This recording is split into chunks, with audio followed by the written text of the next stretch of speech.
is Fox News 1280 KDOX, Weird Talk Radio. My name is Jeremy Wayne, here with you until 12 noon today. We're just having a good time. We're talking to the candidates.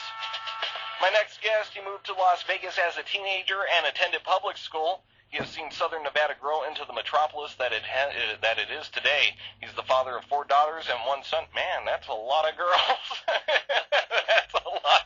He's a husband, a veteran, and a hardworking citizen committed to making the changes in government that Southern Nevada needs. His name is Steve Nohrden. He's running for Congress. Steve, welcome to the program.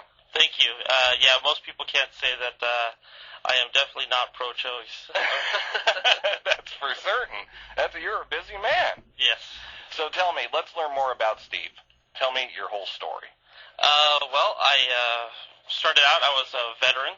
Let me go back. I started my first small business as an 18-year-old, and it was an attorney runner service that I signed up 100 law firms my first year and was running 8 employees.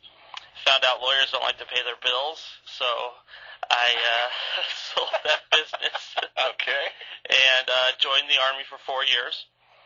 Got some good training there and went on to work for a big, large international corporation, supplying what we call laboratory testing equipment to the automotive industry. And came back to Las Vegas and became a realtor. So how's the market treating you now? It's a struggle. I'll tell you, one of the biggest reasons why I'm running for Congress today is because it's a tough job to go up to people that are in their homes and say, I'm here to help you get out. Right. And at the beginning of this crisis, a lot of the people that were losing their homes they signed bad loans, they took out equity lines of credit, maybe they bought some jet skis and stuff like that. But the housing market started the collapse of our Great Recession, and now we're facing people who have been laid off, who've gotten jobs where they can't pay enough to cover their mortgages. They've been promised by our current administration about all these loan modification programs that I knew the night I wrote it wouldn't work. And the results are 18% of all applicants have qualified for that. So now I face on a daily basis families, husbands that are it's a really sad story. Husbands are humiliated, the wives are crying, the children are confused, and we do our best to get them to another home within a couple of weeks, and we give them cash for keys. So I didn't see anything that any of our elected officials are doing that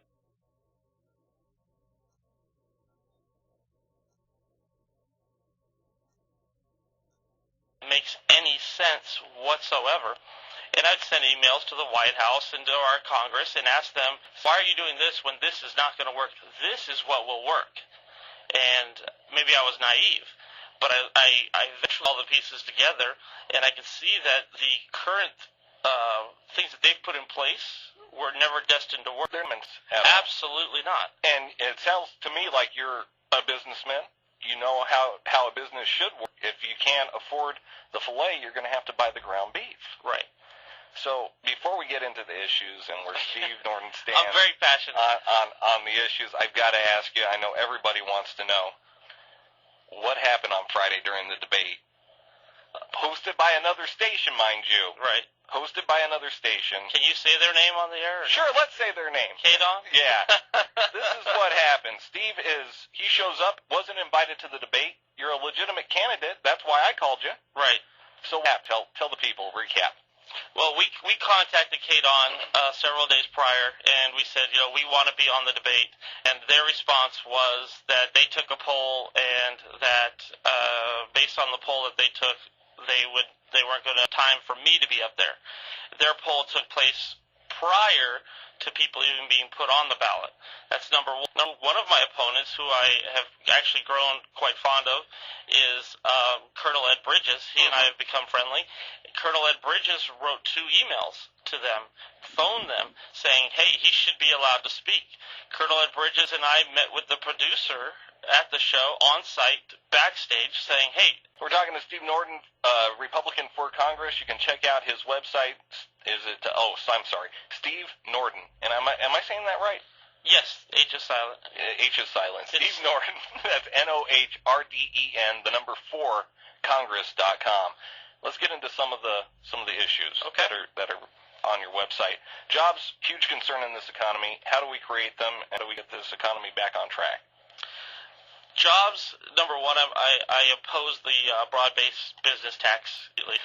We need to attract more businesses here to Southern Nevada, and politicians have been saying that for years. And coming from my background in the automotive industry, I've actually started a dialogue with Ford about producing hydrogen on-demand vehicles here in Southern Nevada, and I have a couple ways of trying to do that. One, I want the United States government to give us some of our BLM land, and we'll donate it to Ford, and we'll give them some tax incentives to set up. They could employ thousands just in one industry alone. Right, and they're the only ones that didn't take a bailout. Right, and doing good. Right. Which is why I'm interested in Ford. The real estate market, it's up, it's down. I know we touched upon it. Construction is on hold until the inventory houses reaches a reasonable level. And the current powers that be issue a $700 billion bailout. That has nothing. That has done absolutely nothing. So, from bad to worse, what's your plan? I'd like to talk about the bailout for about 5 seconds. Go ahead. If we can. Talk for 5 minutes. The bailout is one of the largest atrocities that I did in this business. The banks, as a majority, did not own the notes of the loans that the people have. They do own some of them, which they call portfolio loans. The rest of them were packaged up by Fannie Mae and sold on Wall Street. And investors, could be you and I, may have invested in mortgage-backed securities. That bailout money did not go to the actual people who took the loss. Now, the government did always kind of in the background, you were hearing about them buying mortgage-backed securities that were in default. That helped the people that were actually losing the money. But that bailout was going to the banks, and all the banks was their revenue from servicing the loan. It's an unbelievable atrocity, and it should have never happened. No, it should have never happened at all. I don't know when the government got into... I mean, who decides? Who decides in the government who's too big to fail? Because I'd like to have that job. Oh, I can guess just as good as the next person. I think the American people are too big to fail. Well spoken. And they kicked you out of the debate? Unbelievable. Healthcare. We've had this monstrosity known as Obamacare, and it's been served up on a plate, and we told the cooks, we don't want it. We don't want it at all. So how do you feel about tort reform? Tort reform definitely needs to take place. When doctors are human beings, and they will, from time to time, make mistakes. And we know there's a lot of opportunities out there among us that will go after somebody for $50 million. We had that scandal a couple years back where somebody said they found a finger in the Wendy's chili. Yeah, I remember that. And they actually placed it there, got a guy to cut off his finger. Where do you find this person? Yeah, they're from Las Vegas, unfortunately. But people, we've gotten sue happy, and a lot of the attorneys have really pushed for that. And we just need to get that under control so that doctors can practice without feeling